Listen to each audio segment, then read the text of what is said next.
Hey everyone, thanks for supporting Apocalypse Radio. Season 2 premieres next week, but for now, we have something special for you all. The first episode of Sidequesting. Sidequesting is a lighthearted fantasy audio drama about avoiding the main plot and, you guessed it, going on side quests. It's very silly and fun, and if you like Apocalypse Radio, you'll probably like Sidequesting too, which is why we're showing it to you. Without further ado, here comes Sidequesting.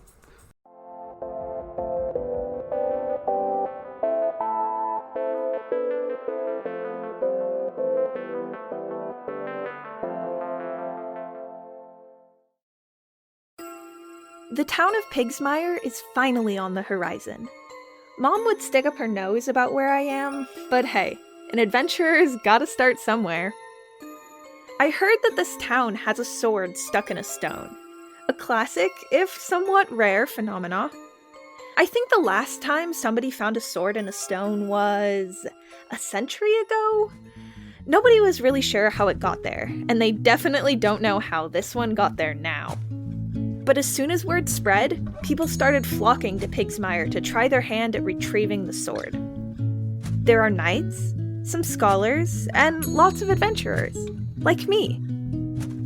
I'm not here to get the sword, though. I'm here to scare them all away.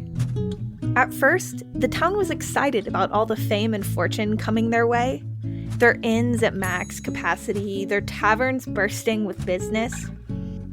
But now they're sick of all the tourists leaving trash and starting brawls. They want everything to go back to the way it was. And they're willing to pay for it. I have an old friend who lives here. She sent me a letter laying all this out.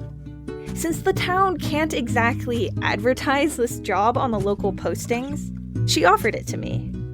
Instead of as a friend, I'm coming as a very serious, possibly nefarious bandit? Pirate? Witch? I haven't decided. I still need to figure out how to scare all these folks off. I'm not a wizard. I can't summon scary weather or make fireworks or anything. I hardly have a weapon. My dagger is pretty small and not exactly frightening. I also don't want to try sneaking up and stabbing everyone in line. It seems a little unsportsmanlike. As I walk into town, I understand exactly why everyone wants these sword-crazed tourists to leave. It's so crowded. You can't walk through without bumping into at least 17 people. At least 3 people have stepped on my feet, and I think someone tried to steal my trail mix. I cannot leave the crowds behind fast enough. It takes forever to make it to the tavern, which is also overcrowded and dirty.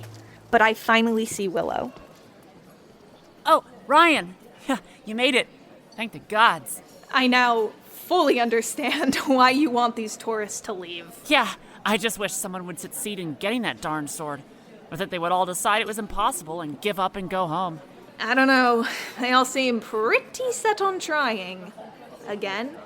And again, and again, and again. I swear, if one more person brings their pet ogre in here to help them, I'm gonna lose it. Well, I'm prepared to make their time here a little more chaotic.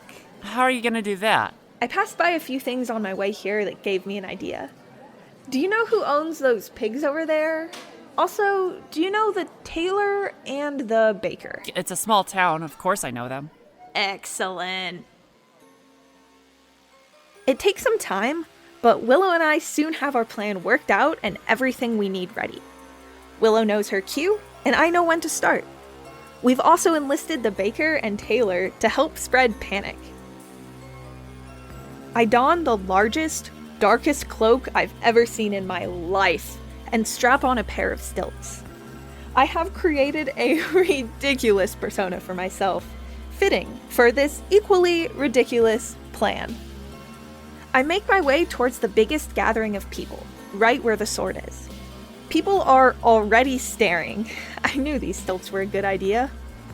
I turn to them and shout in my deepest, scariest voice. Hear ye and be warned. This sword is for my master! Be gone at once, or there will be consequences! Some tourists are wary, but others still look skeptical. But then, Willow jumps on a chair, exactly as we planned.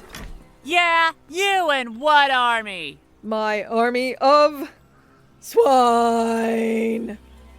I point at her, and she falls back, throwing a cloud of flour up. She did such a great job hiding it in her skirts. When it settles, a pig stands by the chair. I know it looks confused because Willow has rolled around the corner and pushed it there.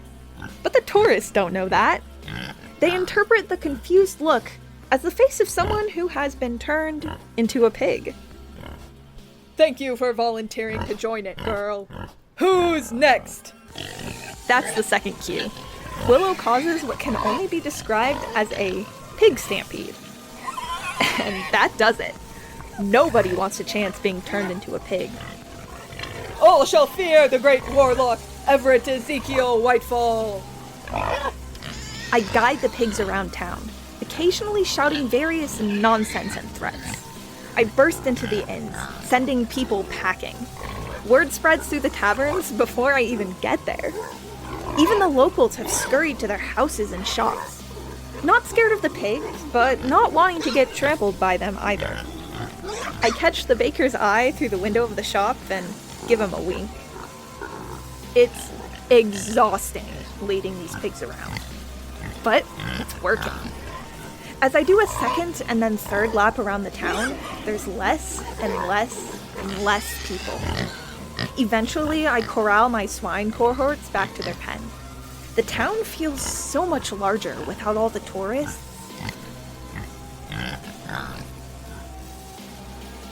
Finally, everyone is gone. The courtyard is empty and silent. Everyone has either left town or is hiding in their homes. After all the commotion of the day, the sword looks especially still. It's silly to think about walking over there and giving it a pull, but it would be silly to come all this way and not touch it, right? I'll probably regret it if I don't try. Nobody's here to see me and laugh about it. What the hell? Why not? Oh, that was really easy. And this sword is really nice. Can I keep it? I guess I can keep it. That's the deal, I think. Molly, look, they have a No, sword. kid. Shh. What, child? Oh my, the sword has been pulled from the stone. Did I hear correctly? Our hero has finally come? The great knight from the stories of old? I'm not a knight. Sorry to disappoint. Welcome to our town. What is your name? Didn't they say they were Everett something, Whitefall? Whitefall. No, that wasn't me. I'm Orion. Sir Orion, our hero knight. I'm not a... Oh, It's as the prophecy says. Whatever. We're saved from the evil wizard Movar. Orion, hero knight.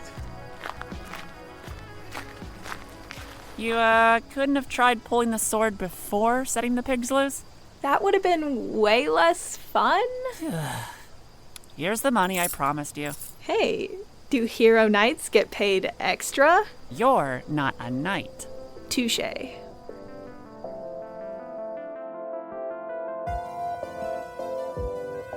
Thank you for sidequesting with us. This episode, Hero Knight, was written and produced by Minear. The voice of Willow was Sina Breyer. The townspeople were voiced by Catherine Shepard, Francesco Macagno, Roger Moore, and Luca Pill. The voice of Ryan was Minear. A big thanks to Ilya for supporting this episode. We're on Twitter and Tumblr with the username @sidequestingpod, and Instagram as @sidequesting. Follow us for show updates, podcast recommendations, cat pictures, and a link to our Patreon.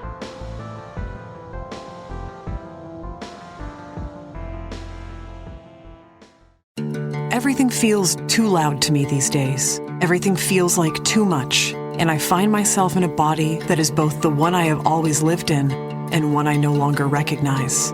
I am filled with worry, doubt, but not fear, because I know what's out there now. There are shadows around me, around us all, that are darker than I ever thought possible. There are monsters just outside your door. The undead walk among us. They need help, and I am one of those who is tasked with helping them. Not because of any particular calling or destiny. It is my day job. Well, night job, now. My boss brought me into the other side of our world, one I never thought could ever be real. Because I died. And she brought me back from the darkness into a whole world of night. From the creators of Parkdale Haunt comes Woodbine, a podcast about monsters, mysteries, and new beginnings. Season 1 is out now, distributed by Realm. The Poor Knight, a fantasy musical podcast suitable for all ages, brought to you by Fool and Scholar Productions. Follow Nathaniel the Boar Knight and the friends he meets along his journey as he's bitten by a wereman and must break the curse before the full moon. Listen to The Boar Knight wherever you get your podcasts or learn more at foolandscholar.com. Friendship and daring, music and